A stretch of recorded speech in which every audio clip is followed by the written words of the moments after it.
बिस्मिल्लाहिर्रहमानिर्रहीम। अस्सलामुअलैकुम। बज़्म हस्सान में खुश आमदीद। नाज़रीन इकराम, अब्दुल रहमान पेशावरी अलमारूफ तुर्क लाला बर्रे सगीर का एक ऐसा किरदार है जिनका ताल्लुक तो पेशावर से था, लेकिन उन्हें एक तुर्क फौजी, सहाफ़ी और सफ़ीर के तौर पर जाना जाता है। यहाँ तक कि उनकी कब्र भी इस्तांबुल तुर्की में ही वाक़ है। हाल ही में डिरलिश आर्तुरुल की प्रोडक्शन टीम और पाकिस्तान से अंसारी फिल्म की प्रोडक्शंस ने दोनों मुल्कों के बाहमी मिलाप से बर्रे सगीर के इस किरदार पर एक सीरीज बनाने की तजवीज़ वज़ीर आज़म पाकिस्तान इमरान खान को पेश की, जिसे उन्होंने बखुशी कबूल करते हुए हुकूमत पाकिस्तान की जानिब से हर तरह की मदद फराहम करने की यकीन दहानी कराई है। लेकिन नाज़रीन इकराम, ये तुर्क लाला कौन है और इस कदर क्यों मशहूर हैं? तो आइए उनकी जिंदगी पर एक तफसीली निगाह डालते हैं।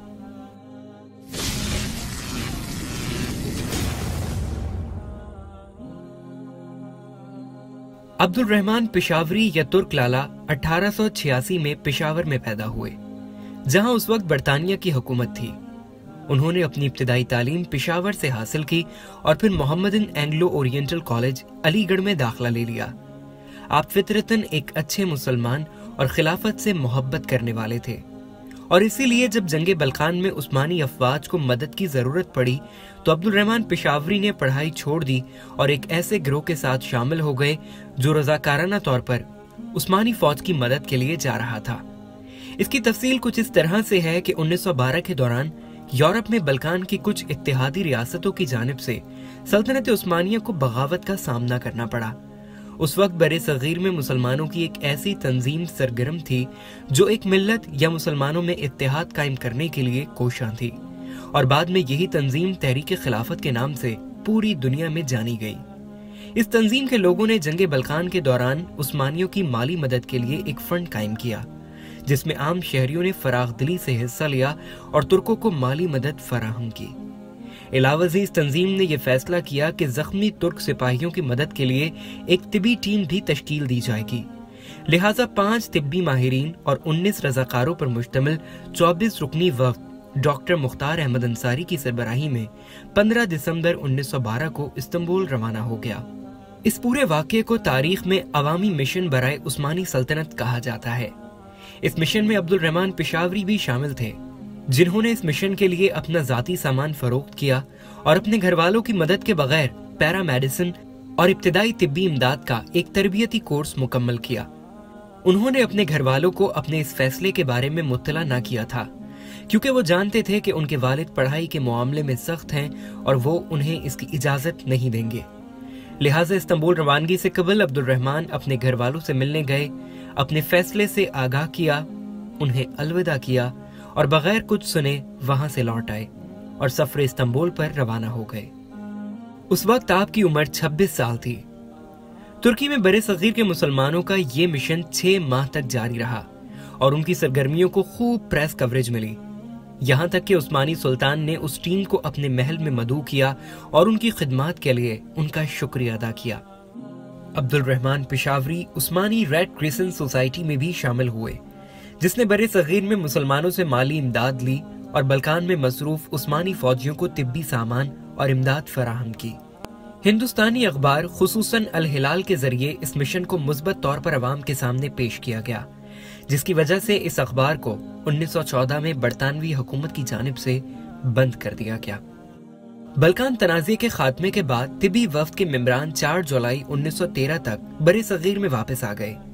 ताहम पेशावरी ने तुर्की में रहने का फैसला किया और वहां का शहरी बनकर अपनी बकिया जिंदगी उस मुल्क की खिदमत के लिए सर्व कर दी। उन्होंने बतौर लेफ्टिनेंट उस्मानी फौज में शमूलियत इख्तियार की, जहां रऊफ औरबे नामी एक उस्मानी नजार तुर्क बहरी अफसर, रियासतकार और सिफारतकार ने उनकी तरबियत की, जो पेशावरी को अपना छोटा भाई कहा करते थे। जंग अजीम अव्वल तक वो पहले इस्तांबुल में और फिर बैरूत में ट्रेनिंग हासिल करते रहे। पहली जंग अजीम के आगाज पर पेशावरी को मशरिक वस्ता के थिएटर में उस्मानी फौज की गैलपोली मुहिम के एक हिस्से के तौर पर डार्डिनल्स में तैनात किया गया और एक फौजी दस्ता भी उनकी कमांड में दिया गया था।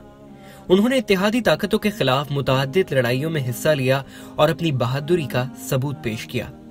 वो जंग के दौरान रॉयल ब्रिटिश नेवी के खिलाफ लड़ते हुए 3 बार जख्मी हुए, लेकिन हिम्मत से लड़ते रहे और बिलाखिर उस्मानियों ने गैलपोली मुहिम जीतकर हमला आवर कुव्वतों को पसपा कर दिया।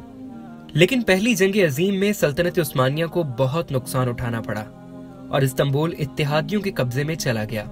उस वक्त पेशावरी तुर्क जंग आजादी का हिस्सा बन गए, जिसकी सरबराही मुस्तफा कमाल अतातुर्क ने की थी, जिसने तुर्की की कौमी मूवमेंट के सरबराह की हैसियत से अंकारा में अपने मुल्क की खुदमुख्तारी की बहाली के लिए एक आर्जी हुकूमत कायम की थी और फिर उसके नतीजे में आजाद जमहूरियत तुर्की वजूद में आया।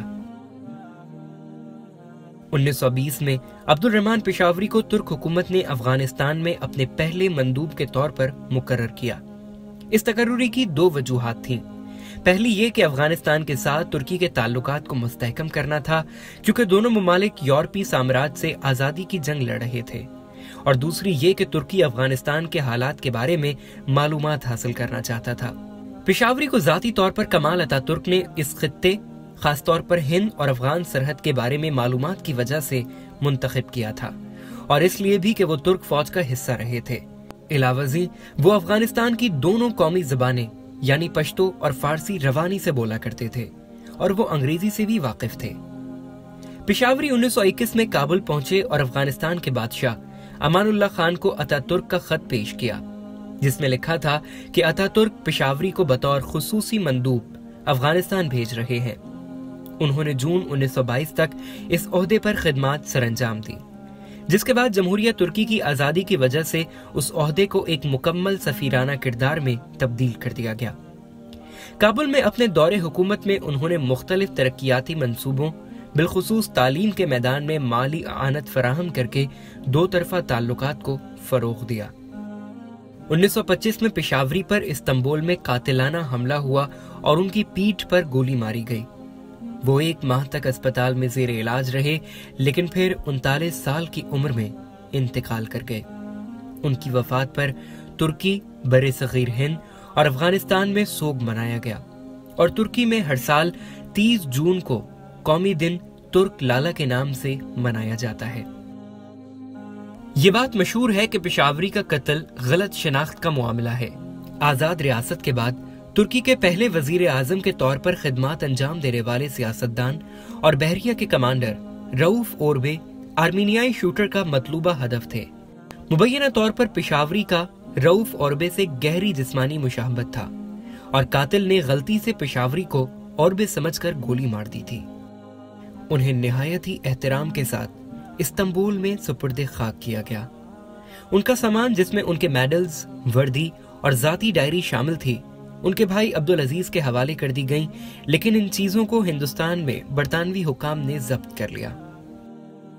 1969 में पेशावरी के छोटे भाई मोहम्मद यूसुफ ने गाजी अब्दुल रहमान पेशावरी शहीद के नाम से एक किताब शाया की, जिसमें बड़े भाई की जिंदगी का अहाता किया गया।